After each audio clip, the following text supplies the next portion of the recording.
मैं ये नहीं कह रहा हूं कि कौन गलत है और कौन सही है, लेकिन पैटर्न तो है ना, जो ये कहता है कि अहले बैत के रास्ते पे चलने वाले मुसलमान और करबला वो जस्ट अ पॉलिटिकल वॉर कहने वाले मुसलमान में कितना फर्क है। एक जालिम के साथ दोस्ती किए बैठा हुआ है और दूसरे ने जालिम को घुटनों पे ला दिया है, just like old times.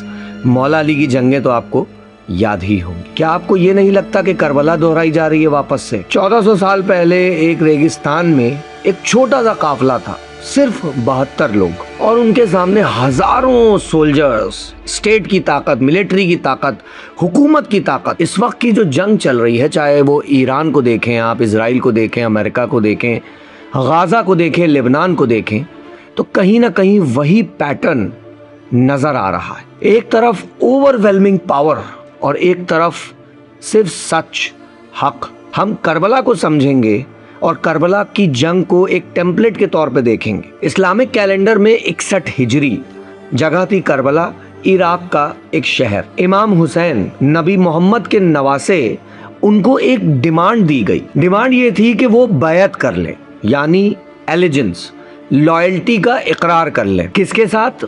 Yazid इब्ने मुआविया के साथ, जो उस वक्त का खलीफा, राजा, जो कहना कह लीजिए। यजीद भी मुसलमान था बाय द वे। यजीद वो इंसान था जिसने खिलाफत को एक पॉलिटिकल टूल बना दिया था, जिसके दौर में जुल्म एक स्टेट पॉलिसी बन गई थी। तो इमाम हुसैन ने क्या किया? उन्होंने हाथ मिलाने से इनकार कर दिया, जिसकी कीमत वो जानते थे। उन्हें पता था कि सामने क्या है, फिर भी उन्होंने कहा नहीं। वो निकले 72 साथियों के साथ, अपने खानदान के साथ, और करबला के मैदान में 10 मुहर्रम को, जिसको हम आशूरा भी कहते हैं, अपने ज्यादातर साथियों के साथ शहीद हो गए। औरतें और बच्चे कैद कर लिए गए। लेकिन यहाँ एक बात है बहुत जरूरी समझने के लिए। ये उन्होंने इसलिए नहीं किया कि उन्हें लगता था कि वो जीत जाएंगे। उन्होंने ये इसलिए किया क्योंकि ये करना सही था। एक तरफ थी स्टेट, मिलिट्री, रिसोर्सेज, प्रोपेगेंडा। दूसरी तरफ था एक इंसान अपने प्रिंसिपल्स, अपने उसूल, हक के साथ खड़ा हुआ, इंसानियत का झंडा लहराता हुआ। एक के पास मैन पावर थी, दूसरे के पास इरादे की पावर थी। लेकिन आज 1400 साल बाद हिस्ट्री सिर्फ एक को याद रखती है, इमाम हुसैन को याद रखती है, मोहब्बत के साथ। और यजीद का नाम जुल्म के साथ हमेशा जोड़ा जाता है आज भी। तो आइए समझते हैं कि यजीद का पैटर्न क्या होता था। यानी ऑपरेसर जो आज का अमेरिका और इजराइल है, और उस जमाने का यजीद था, वो कैसे बिहेव करता है। पहली चीज, वो नैरेटिव कंट्रोल करता है। वो अपनी स्टोरी खुद लिखता है, और इसकी मिसालें आपको बहुत सी जगह देखने को मिल सकती है, हमारे देश में भी और दुनिया के हालात में भी। We were having negotiations with these lunatics, and it was my opinion that they were going to attack first. They were going to attack if we didn't do it, and have done it all their lives very successful. And based on the way the negotiation was going, I think they were going to attack first.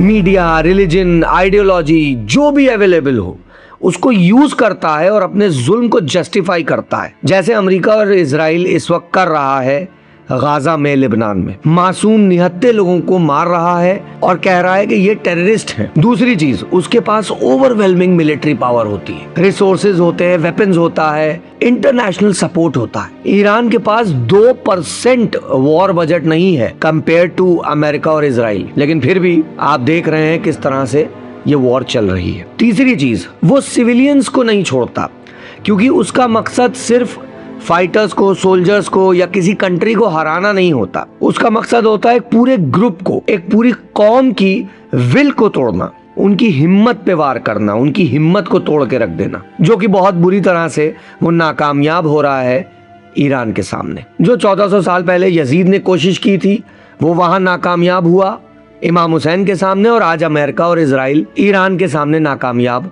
हो रहा है। चौथी चीज, वो मजलूमों को aggressor दिखाता है। जैसे यूएस प्रेसिडेंट किसी को भी उठा के टेररिस्ट बोल देते हैं, कहते हैं कि इनसे हमें खतरा है इसलिए इनको मारा, या यहाँ इसलिए हमला किया क्योंकि वहां पे कुछ बहुत खतरनाक हो रहा था। Our objective is to defend the American people by eliminating imminent threats from the Iranian regime, a vicious group of very hard terrible people. वो जो जुल्म सह रहा है उसे टेररिस्ट कह दिया जाता है। यजीद ने भी इमाम हुसैन के लिए कुछ ऐसा ही नैरेटिव सेट करने की कोशिश की थी। अब दूसरी तरफ देखें तो इमाम हुसैन का पैटर्न क्या रहा। पहली चीज, वो मिलिट्री वीक होती है, उसकी ताकत नंबर्स में नहीं मॉरल वैल्यूज में होती है। जैसे ईरान के पास, उसके पास भले ही F-22 जैसे जहाज ना हो, लेकिन अपनी इंटेलिजेंस के बेसिस पे आप देख ही रहे हैं किस तरह से ईरान अमेरिका और इजराइल को नाको चने चबवा रहा है। दूसरी चीज, वो चूज करता है conscience over survival.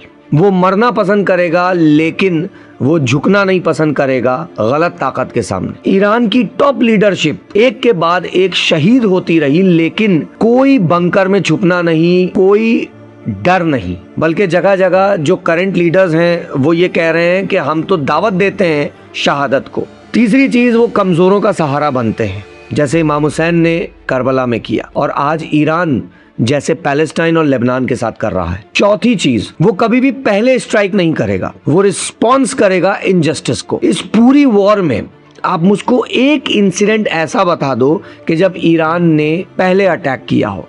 Iran was completely defensive. Her bar Iran ने अमेरिका और इजराइल के अटैक को रिटेलिएट किया, रिएक्ट किया है। अब आते हैं आज की दुनिया को। मैं आपको कोई वर्डिक्ट नहीं दे रहा हूँ, मैं कोई फतवा नहीं दे रहा हूँ, मैं सिर्फ पैटर्न दिखा रहा हूँ आपको जो करबला ने हमें देखना सिखाया है हमेशा से। पहला पॉइंट, पावर इम्बैलेंस। करबला में 72 हजारों, दूसरी तरफ इजराइल का एनुअल मिलिट्री बजट $23 बिलियन।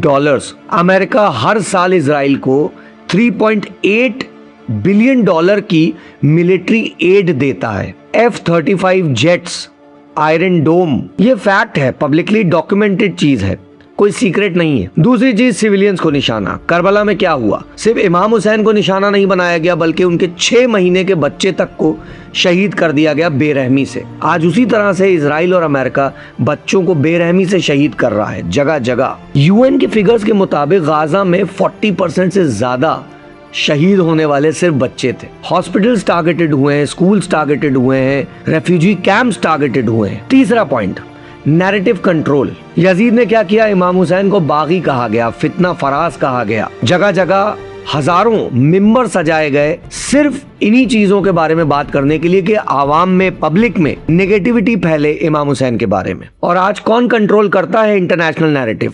कौन डिसाइड करता है कि कौन सी डेथ ट्रैजिक है और कौन सी डेथ सिर्फ नंबर्स हैं? चौथा पॉइंट, द रिफ्यूजल। इमाम हुसैन से कहा गया कि सिर्फ बैत कर लीजिए, क्या होता, सरेंडर कर देते, कॉम्प्रोमाइज कर लेते और जिंदा रहते। जैसे सऊदी अरब, कुवैत, कतर जैसे देश इस वक्त अमेरिका के चमचे बने हुए हैं, उसी तरीके से। लेकिन उन्होंने कहा नहीं, क्योंकि उनके लिए एक जुल्म के साथ कॉम्प्रोमाइज करना अपने आप में एक जुल्म था। आज भी कई लोग कहते हैं कि पीस डील करो, निगोशिएट करो, एक्सेप्ट करो जो है, लेकिन कुछ सवालात ऐसे नहीं होते कि जिनके साथ निगोशिएट किया जा सके। करबला सिर्फ एक पॉलिटिकल इवेंट नहीं था, वहाँ लोग थे, इंसान थे, फैमिलीज थी।